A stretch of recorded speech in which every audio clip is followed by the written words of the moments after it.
예, 14장도요. 지난 시간에 우리가 계속해서 이사야가 외치는 소리는요. 그 모든 것의 주권자가 누구라고요? 하나님이 되신대요. 하나님께서 택한 백성을 위해서요. 눈에 보이는 택한 백성은 이스라엘 백성이죠. 근데 믿음의 자손 이야기할 때 이스라엘 외에 모든 믿는 자가 바로 하나님의 어떻게 보면 택한 백성 아닙니까? 그러면 그 하나님의 택한 백성이 누군 줄 압니까? 우리 보기에는 잘 모르죠. 그렇죠? 바리새인, 율법학자, 서기관 이들이 하나님을 잘 믿는 줄 알았는데 뜻밖에도 보니까 그들이 아니라는 거죠. 유대인도 아니라 바리새인도 아니라 서기관도 아니라 율법학자도 아니라 그 도대체 우리의 육의 눈으로 봤을 때는 우리는 누가 하나님의 택한 믿음의 자손인지 당신이야 아니야 당신은 라고 말할 수는 심히 어렵다. 그러나 분명한 사실은요, 이스라엘 백성을 한 비유로 자꾸만 들고 계시는데, 예를 들어 이스라엘 백성이라는 이 백성이 하나님의 선택받은 백성이라고 한다면 하나님은 그 계획이 있다라는 걸 계속 말씀을 하고 있어요. 그래서 하나님은 그 이스라엘 백성을 때로는 그들이 하나님 앞에 바로 서지 못할 때에 바벨론을, 오늘 블레셋을, 여러 민족을 통해서 이스라엘 백성에게 인생 막대기와 채찍으로 하나님께서 그들을 치신다라고 그렇게 이야기를 하는 겁니다. 성경에 보면은 하나님께서 아담과 하와가 죄를 짓도록 어떻게 보면은 부추긴 건 아니지만 죄를 지을 때 막으실 수도 있었지만 막지 않았다라고 할 때에는 그 뜻은 우리 모두를 성경에 보니 뭐에 가둬뒀다고요? 심판에 가둬놨대. 불순종에 가둬놨대. 좀 그렇지 않습니까? 하나님이 세상을 아름답게 창조하셨는데 우리를 사랑 가운데 가두셨대. 우리를 은혜 가운데 가두셨대. 뭐 이런 이야기는 훨씬 와닿죠.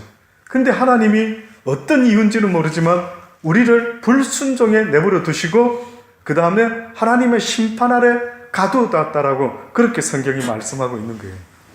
왜 굳이 이 땅에서 우리가 하나님 앞에서 의인으로 살아갈 수 있는 그런 상황보다는 그렇지 못한 상황을 어떻게 보면 내버려 두신 거죠. 그래서 바울이 뭐라고 말합니까? 내가 이 땅에 태어나 보니까 내 모친이 나를 죄 가운데 잉태하고 내가 죄 가운데서 태어났다 이렇게 말을 합니다. 그러면 저와 여러분이 생각할 때 이 세상에 소망이 있을까요 없을까요? 한마디로 소망이 없다라는 걸 알려주고 계세요. 하나님의 메시지가 궁극적으로 이 땅에는 소망이 없다라는 걸 말씀하고 있어요. 그런데 사람들은 이 땅에다가 소망을 두고 10년 계획, 20년 계획, 노후 계획 이런 걸 세우고 있는 겁니다. 어때요? 여러분도 무슨 계획이 있으십니까? 원래 하나님은 이 땅을 영원히 천국처럼 지은 것이 아니고 이 땅은 언젠가 후패해진다라고, 멸망한다라고 말씀하시고 있죠. 그 뜻은 이 땅에서는 뭔가를 하나님께서 알려주기를 원하시는 게 있는데 여기서 영원히 살 세상은 아니라는 것을 자꾸만 이야기합니다.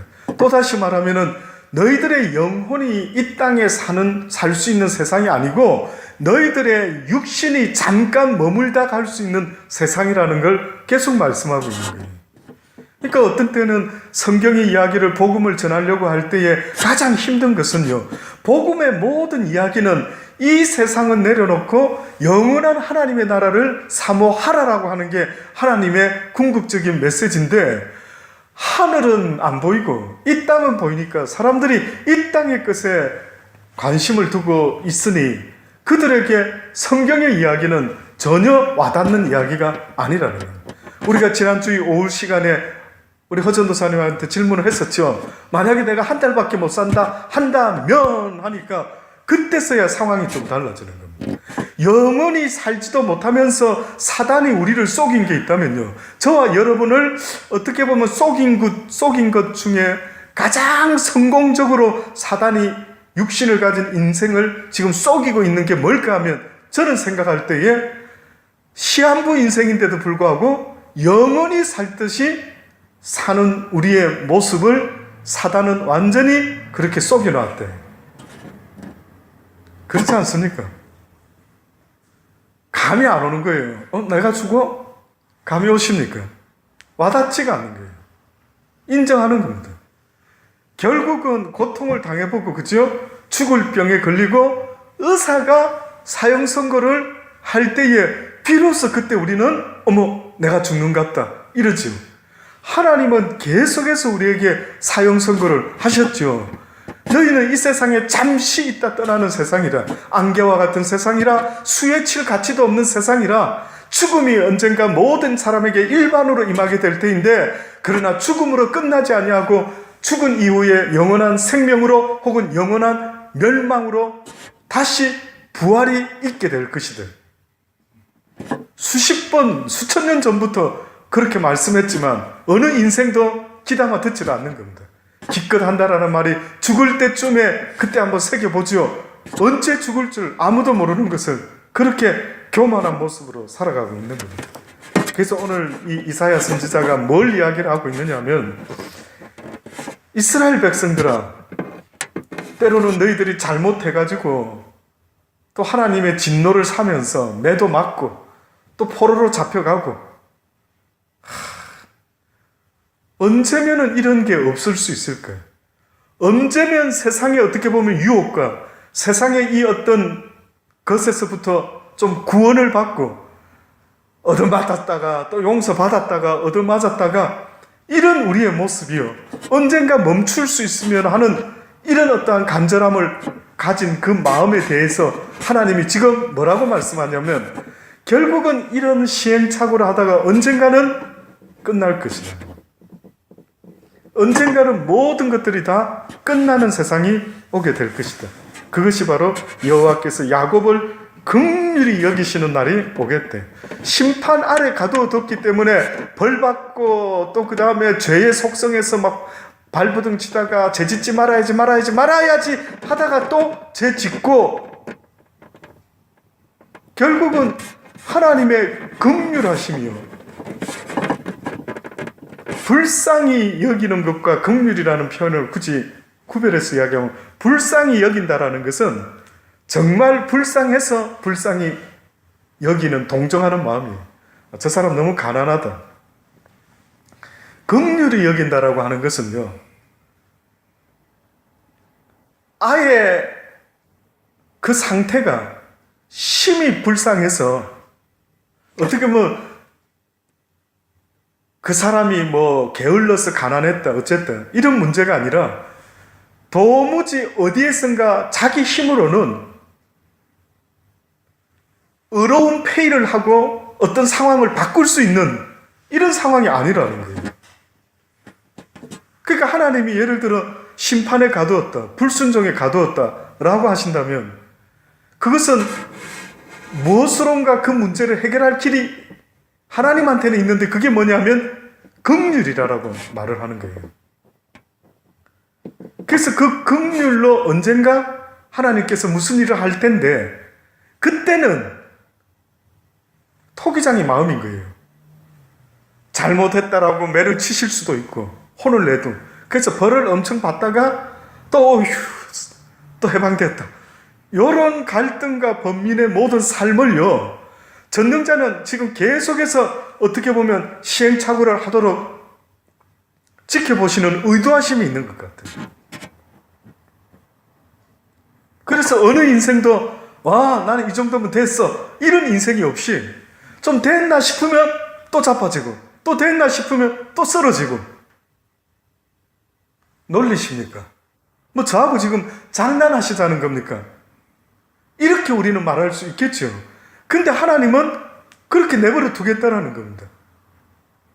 그렇게 내버려 두셨다가 언젠가 그분의 절대적인 주권으로, 긍휼로, 너희의 의로움이 아니라고, 너희가 잘나서가 아니고 너희는 어쩔 수 없는 죄 아래 태어나서 하나님의 긍휼 없이는 어쩔 수 없는 존재가 되었는데, 하나님의 긍휼하심이 너희들을 언젠가 구원할 날이 온다라는 겁니다.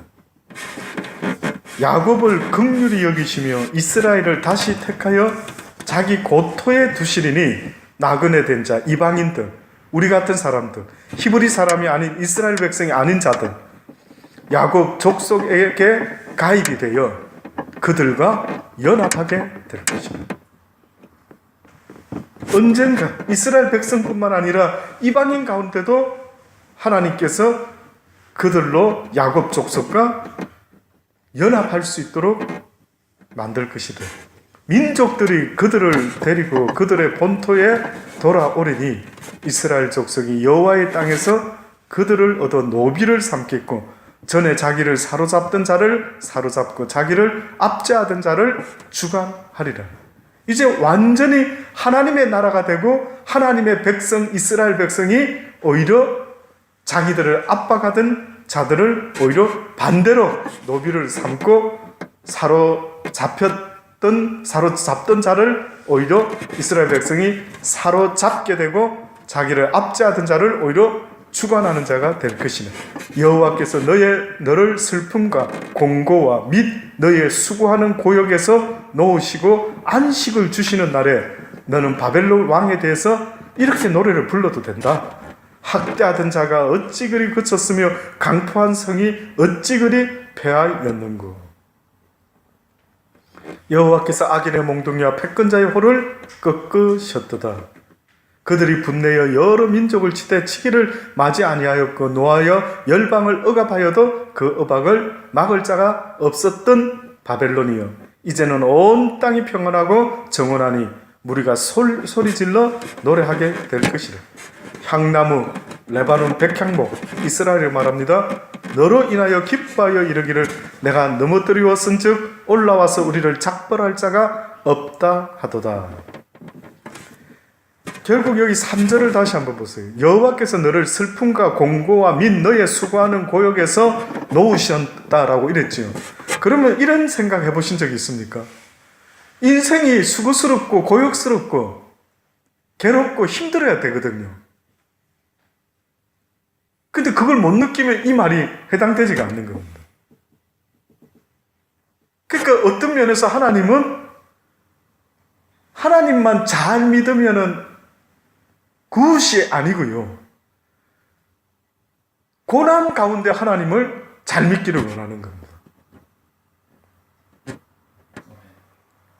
이게 참 와닿을 수 있으면 은혜인데. 고난 없이 하나님을 잘 믿고 땡큐가 평안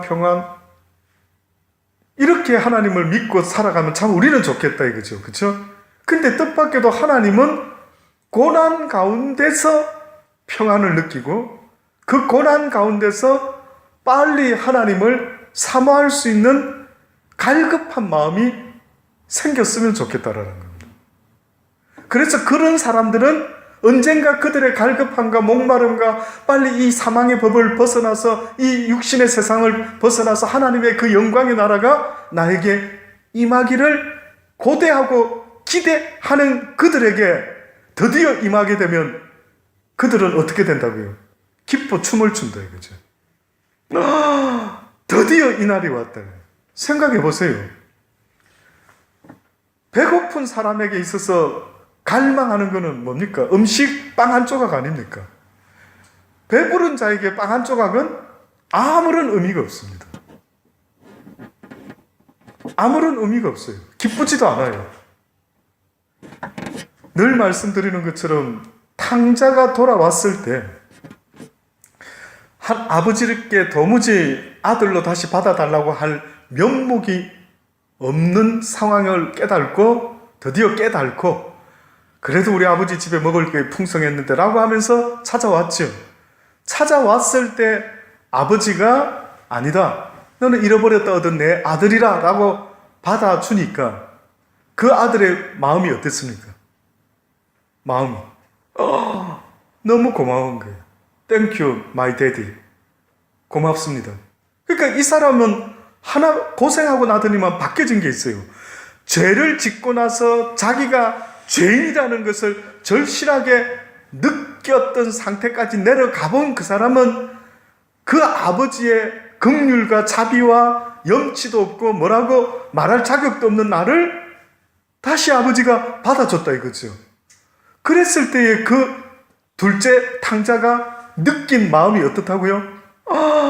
아버지 너무 감사해요. 오 마이 데디 막 이렇게 된 거죠. 근데 첫 번째 아들은 뜻밖에도 의인이었어요. 그렇죠? 우리가 말하는 기준에서 봤을 땐 아버지 재산 받아가지고 세상에 나가본 적도 없고 그냥 아버지 집에서 계속 지켰고 그는 뭐 배고파 본 적도 없고 죄를 겪어본 적도 없고 아무것도 없었어요. 그랬더니만 오히려 그 아버지가 그 둘째 아들에게 행한 자비와 긍휼을 어떻게 본 겁니까? 뜻밖에도 공평하지 못하다라고 본 거예요. 당신은 공평한 아버지가 아니다. 어떻게 공평하다면은 저놈은 벌을 누고 징계를 해가 심판을 했어야 되는데 왜 나한테는 송아지 새끼 한 마리 안 잡아주더니만 왜 저 둘째 놈한테는 저렇게 잘해주십니까? 의외로 그렇게 말을 한 거예요. 그렇죠? 이게 놀라운 겁니다. 그러니까 어떻게 보면은 어느 임금이 하도 진수성찬을 먹고 배부르고 먹고 살아가다 보니까 입맛이 없어진 거예요. 이제 맛있는 게 안 느껴지는 거예요. 그러니까 나라에다가 방을 붙였습니다. 혹시 기가 막히게 맛있는 요리를 해서 가져오는 자가 있으면은 나 그에게 엄청난 상을 내리려. 날고 긴다는 요리 좀 한다라는 사람이 전부 다 음식을 만들어가 갖고 온 거예요. 그랬더니만 진수성찬만 평생 먹었던 그 왕이 그 음식을 먹었을 때 어떻게 느낌이 올까요? 별로 맛있다라는 건 못 느꼈던 거예요. 근데 이제 어떤 사람이, 지혜로운 사람이 요리를 뭘 하나 해가지고 왔습니다. 그러면서 이렇게 말한 거예요. 왕에게. 왕이시여, 임금이시여. 저의 이 음식을 드시려면은 3일을 금식하셔야 됩니다. 금식을 하십시오. 그래야 저의 음식의 맛을 제대로 보실 수가 있으니 죄송한데 3일 후에 드십시오. 아마 왕께서는 이때까지 세상에서 먹어보지 못한 기가 막힌 음식을 맛보시게 될 것입니다. 했던 거예요. 그래서 3일 금식하고 먹었어요. 어떻게 됐을까요? 맛있죠. 뭐가 안 맛있게 3일 굶었는데 와, 그쵸? 우리의 육신의 모습이요. 지금 그 모습인 것 같아요. 그러니까 하나님도 어떻게 보면 이 땅에서 오히려 더 고생한 가운데 하나님을 더 갈망했던 사람이 하나님의 나라에 오게 되면 그 기쁨과 그 즐거움은 어떻다고요? 그 누구보다도 크다는 거예요. 누군가가 굉장히 기쁘다라고 하는 것, 누군가가 물 한 잔에도 굉장히 땡큐 갓 할 수 있는 자는 엄청나게 목마른 자가 가능하다. 참 이해가 되시면 좋습니다. 그러니까 이 땅에서 오히려 외롭고 쓸쓸하고 육신의 연약한 가운데, 예, 저도 어떻게 보면 육신의 연약함이 없었으면은 어떤 면에서는 뭐 골프도 좀 한번 배우고 어디 좀 낚시도 가고 좀 어디 막 산과 들로 좀 쫓아다니고 뭐 그러지 않았을까요? 허구한 날 집에 틀어박혀 있는 것보다 뭐 이제는 뭐 차도 있겠다. 그냥 내 원하면 누가 뭐 못 쓰게 할 사람도 없겠다. 타고 뭐 가면 안 되겠습니까? 어디로? 근데 네, 그냥 당뇨 때문에 육신의 아픔 때문에 지리고 쑤시고 그러니까 심령 속에 나도 모르게 이거 언젠가 끝났으면 좋겠다. 이 육신의 고통이, 이 삶이 그렇게 나한테는 진짜 복음 전하는 거 말고는 무슨 의미가 있지? 하는 생각이 아버지 인정. 아버지가 주신 것 중에 가장 싫어하면서도, 아버지가 허락하는 고난 가장 싫어하면서도 한 가지 인정할 수 있는 어떤 것이 있다면 그 바람에 아버지의 나라를 더 갈망하게 된다. 그러니까 그 고난이 어떻게 보면 내게 유익이라. 그 가난이, 그 외로움이 그 힘듦이 너에게 오히려 나를 갈망할 수 있는 은혜다. 하나님의 이 땅에 우리가 뭐 얼마나 잘 먹고 잘 살고 평화롭고 축복받고 이것이 아버지의 목적이 아니라 우리의 눈을 들어서 하나님의 나라를 갈망하는 그날이 오기를 기다리는 그러한 마음을 우리에게 가지도록 하기를 원하고 계시는 겁니다. 오늘 특별히 12절에 보면은 이게 저도 개인적으로 신학교 때도 주석을 공부하고 뭐 할 때에 이게 가장 신학자들 간에 이견이 있는 겁니다. 어떤 사람은 히스토리적인 역사적인 입장에서 봤을 때는 여기 이 주인공을 바벨론 왕으로 삼아요. 바벨론 왕. 근데 영적으로 보면은 이건 바벨론 왕으로 보는 게 아니라 물론 바벨론 왕을 주관했던 악한 사단을 이야기한다 이거죠. 뉘앙스가 갑자기 실제 인물을 이야기하는 것 같아 보이는데 갑자기 분위기가 이거는 실제 인물이 이랬다라고 말하기가 좀 뭔가 성경을 좀 알다 보면 분위기가 뉘앙스가 좀 달라져요.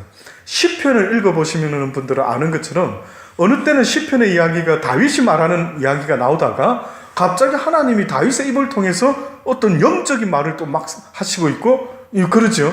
그것처럼 이상하게 이사야가 갑자기 바벨론 이야기를 하는 것 같은데 또 갑자기 뭔가 좀 뉘앙스가 달라요. 저도 들어보니까. 근데 이게 이렇게 말을 하는 겁니다. 그 11절부터 보면은 내 영화가 바벨론아 너의 영화가 음부에 떨어졌으며 너의 비파 소리까지로다. 여기 비파 소리 할 때는 원래 타락한 천사 사단이 된 천사 루시퍼가 하늘나라에서 뭘 담당했다고 알고 있습니까 혹시? 예, 하늘나라에서 찬양을 담당했던 자로 알고 있어요. 다른 가브리엘, 복된 소식을 전하는 대천사장, 미가엘 천사, 그 아주 전쟁에 앞장섰던 그런 대천사. 근데 이 루시퍼라는 이 천사는 하나님을 찬양을 리드했던. 그러니까 아마 이 사람이 이 천사가 찬양을 인도하다 보니까 찬양받는 그분의 모습이 얼마나 부럽고 영화로웠는지. 그래서 의미심장하게 해필이면 내 영화가 음부에 떨어졌음이요. 하필이면 표현이 여러 가지 야 네가 망했다 야 뭐 어떻게 멸망했다 뭐 너희 나라가 패망했다 야, 너는 이제 곧 죽을 것이다 뭐 이런 식이 아니라 내 영화가 음부에 떨어졌으며 너의 비파 소리까지로다. 구더기가 내 아래 깔림이여 지렁이가 너를 덮었도다. 너 아침의 아들 계명성이여 어찌 그리 하늘에서 떨어졌으며 너 열국을 엎은 자여 어찌 그리 땅에 찍혔는고. 내가 내 마음에 이르기를 내가 하늘에 올라 하나님의 뭇별 위에 나의 보좌를 높이리라. 이 바벨론 왕이 영적인 사람이었는지 모르겠는데 이 정신 나간 사람 아니면 그렇죠? 자기가 세상에서 산에다가 내가 내 보좌를 높여서 온 이 땅에서 내가 최고의 강대국을 만들어서 내가 최고의 왕이 되리라 뭐 이렇게 표현을 했으면은 별로 어색하지는 않죠. 근데 하필이면 쓴 비유가 뭐라고 썼느냐 하면은 하늘에 올라 하나님의 뭇별 위에 나의 보좌를 높이리라. 내가 북극 지폐의 산 위에 자정하리라. 이것은 루시퍼의 욕망이 어떻게 보면 바벨론 왕을 통해서 드러났는지 모르겠지만 이게 갑자기 이렇게 표현이 되고 있는 겁니다. 가장 높은 구름에 올라 지극히 높은 자와 비기리라 하도다. 그러나 이제 내가 음부 곧 구덩이의 맨 밑에 빠치우리라. 결국 악한 이 타락한 천사는 마지막 때에 어떻게 된다고요? 영원한 무저갱으로 음부로 들어가게 된다라고 성경은 이미 예언되어 있죠. 너를 보는 자가 주목하여 너를 자세히 살펴보며 말하기를 이 사람이 땅을 진동시키며 열국을 경동시키며 세계를 황무케 하여 성읍을 파괴하며 사로잡힌 자를 그 집으로 놓아 보내지 않던 자가 아니뇨. 왕 하나 일개 왕이 이런 권한이 있는 건 아닌 것 같아요. 일개 왕이 성경이 이사야는 예언을 하는 사람인데 지금 일개 왕의 이야기를 써놓고 있는 건 아닌 것 같아요. 그냥 토탈적으로 이 세상의 임금이 누구라고요? 사단이라고 했던 것처럼 그 자를 지금 이야기를 할 때는 이 이야기가, 이 스케일이 훨씬 납득이 되는데, 결국은 이 악한 영이 주관하는 이 세상의 정사와 권세를 가진 누군가를 왕을 세워서 그 일들을 아마 했던 그를 통해서 또한 영적인 이야기를 이사야가 지금 하는 것 같습니다. 18절에 열방의 왕들은 모두 각기 자기 집에서 영광 중에 자금만은, 그렇죠? 열방의 세상 왕들은 어떻게 보면 그냥 끝나면은 죽었더라, 그의 뭐 열조와 잠들었더라, 보통 그렇게 성경은 언급하죠. 근데 여기 보니까 모든 열방들은 다 그렇게 영광 중에 잠을 자고 죽고 하지만 오직 너는 자기 무덤에서 내어 쫓겼으니 가증한 나뭇가지 같고, 무덤에서 내어 쫓겼대요. 칼에 찔려 돌구덩이에 빠져 죽음에 둘러싸였으니 밟힌 시체와 같다. 내가 자기 땅을 망케 하였고 자기 백성을 죽였으므로 그들과 일반으로 안장함을 얻지 못하나니 악을 행하는 자의 후손은 영영이 이름이 나지 못하리로다 할지어다. 결국 악한 자도요, 누군가를 통해서 자기의 뜻을 이 땅에 나타내려고 쓰겠죠. 누군가를 쓰겠죠. 아마 바벨론이라는 그 나라가 어떻게 보면은 악한 것으로 쓰임을 받았던 그러한 나라였던 것 같습니다. 그리고 아수르 이야기가 나옵니다. 24절부터 만군의 여호와께서 맹세하여 가라사대 나의 생각한 것이 반드시 되며 나의 경영한 것이 반드시 이루리라. 내가 아수르 사람을 나의 땅에서 파하며 나의 산에서 발 아래 밟으리니 그때 그의 멍에가 이스라엘에게서 떠나고 그의 짐이 그들의 어깨에서 벗어질 것이라. 이것이 온 세계를 향하여 정한 경영이며 이것이 열방을 향하여 편 손이라 하셨나니 만군의 여호와께서 경영하셨은즉 누가 능히 그것을 펴하며 그 손을 펴서 쓴즉 누가 능히 그것을 돌이키랴. 아무도 돌이킬 수가 없다. 여호와께서 모든 걸 다 정하신 때에 그의 뜻대로 계획대로 하게 될 것이다. 그러니 우리가 뭐 부르짖는 데서 빨리 하나님 날 데려가 주세요, 빨리 그날이 왔으면 좋겠습니다, 어떻다 해서 그것 때문에 그렇게 되는 것이 궁극적으로는 아니다. 우리에게 그렇게 부르짖게는 만드시기는 하지만은, 그러나 궁극적인 때와 타이밍은 누가 정하신다고요? 하나님이 모든 걸 정한다. 내가 장가 가고 싶고 시집 가고 싶고 부자 되고 싶고 뭐 어떻게 하고 싶고 하는 그 모든 시와 때도 결국은 하나님의 때에 하나님이 정하신다. 단지 나는 그것을 사모하고 갈망하고 중보 기도하는 것 외에는 어떻게 보면 우리가 할 수 있는 것은 아무것도 없다. 나로 말미암음도 아니라 오직 주께서 가지신 그 열심이 온 세상을 구원하시리라. 주의 열심이 그것을 이룬다. 나의 열심의 기도가 아니라 하나님의 열심이 온 세상의 구원을 이루어 가신다라고 그렇게 성경은 증거하고 있는 거죠. 마지막으로 예를 든 나라가 어딥니까? 블레셋. 그러니까 전부 다 이스라엘 백성에게는 아주 적군이었습니다. 저 나라 없었으면 좋겠다는 나라. 그 나라들을 지금 설명을 하시면서 결국 그들도 때가 되면 아무리 너희를 괴롭혔지만 어떻게 된다고요? 다 손을 내려놓게 될 것이죠. 오히려 너희가 그들을 통치하고 주관하고 다스리게 될 날이 온다. 과연 이스라엘 백성이 그럴까? 도대체 어느 민족이 그렇게 할 수 있을까? 하나님의 나라가 그렇게 임한다라는 걸 이야기합니다. 마지막은 아하스 왕의 죽던 때에 받은 경고라. 이사야가요.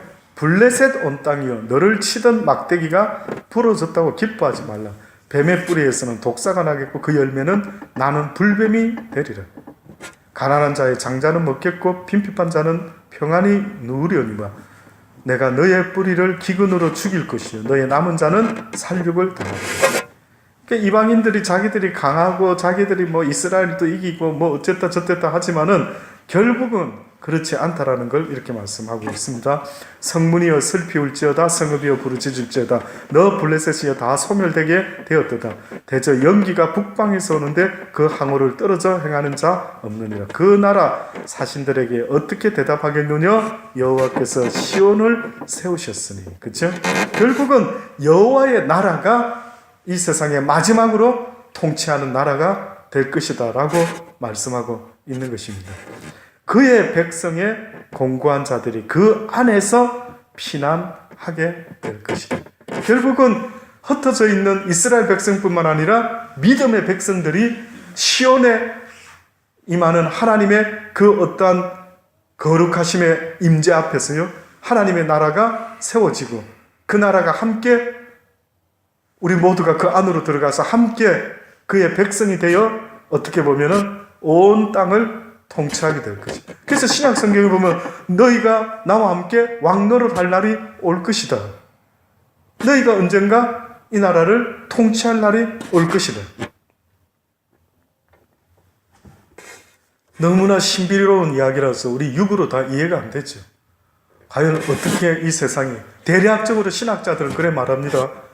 휴거가 일어나고 적그리스도가 등장하고 그래서 막 이 세상이 환란이 3년 반 환란이 일어나겠고 그래서 그 가운데 불에서 타작마당으로 일으켜서 알곡을 추리듯이 추리게 될 것이고 그 이후에 어느 날 하나님의 나라가 이제 이 땅에 임하게 될 때에 그때 올라갔던 자들과 또 두 번째로 기회를 얻은 자들이 함께 어떻게 보면 이 세상에서 상상이 안 되죠.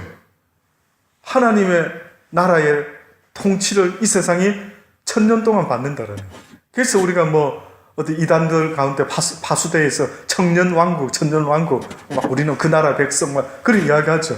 예, 마지막 1000년 동안 하나님과 함께 왕노릇하는 상상도 하기 쉽지 않는 그런 어떤 날. 그 이후에 이제 하나님의 모든 시간은 끝나고 이 세상은 온데간데 없어지고 잠시 놓였던 그 사단은 음부로 영원히 무적갱으로 들어가고 이제 천년왕국 이후에 영원한 하나님의 나라가 영원토록 이제 이 세상은 사라지고 새 예루살렘과 새 하늘이 이제 시작된다.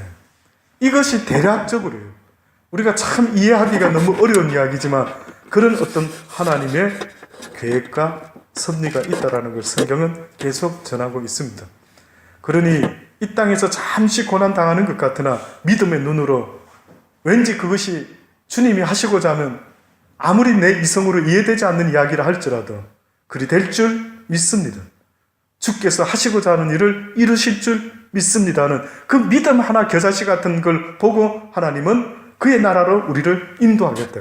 그러니까 나중에 진짜 그런 나라가 임하면 사람들 기절초풍하겠죠. 우리 행거는 그냥 고백 한 번 한 것밖에 없는데 우리는 올라가고 만약에 남겨지는 자들이 생긴다 할 때 그들은 너무 억울할 것 같아. 아니 그 고백 하나 한 걸로 저 사람들은 데려가고 왜 우리는 안 데려가십니까? 우리에게 기회를 주소서 하겠지만 뜻밖에도 겨자씨만한 믿음의 기회는 뜻밖에도요. 누군가에게는 주어졌는지 모르지만 누군가에게는 주어지지 않게 됩니다.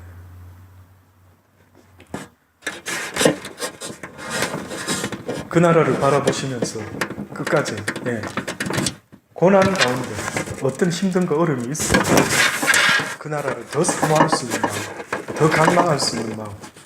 그래서 그 겨자씨만한 믿음이 내 영혼을 구원할 수 있는 그날까지 인내하며 달려갈 수 있는 저와 여러분 되기를 주의 이름으로 축원합니다. 기도하십니다. 좋으신 아버지 하나님, 그렇습니다.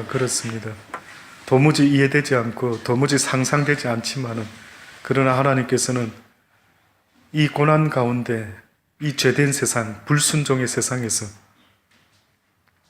우리를 구원하시고자 계획하시고 작정하시고 그래서 그 섭리 가운데 우리가 아버지 나라에 갔을 때 너무나 기뻐하고 즐거워하고 고마워하는 그날을 우리에게 주시고자 계획하시는 모든 섭리들이 주의 뜻대로 선하게 이루어지기를 간절히 원합니다. 우리를 향하신 하나님의 선한 뜻이 이루어지기를 원합니다. 주의 나라에 임하실 때 우리 모두를 기억하여 주시고 그 나라에 들림받을 수 있는 우리 모두가 되게 도와주옵소서. 예수님의 이름으로 기도드리옵나이다. 아멘. 주신 말씀 붙잡고요.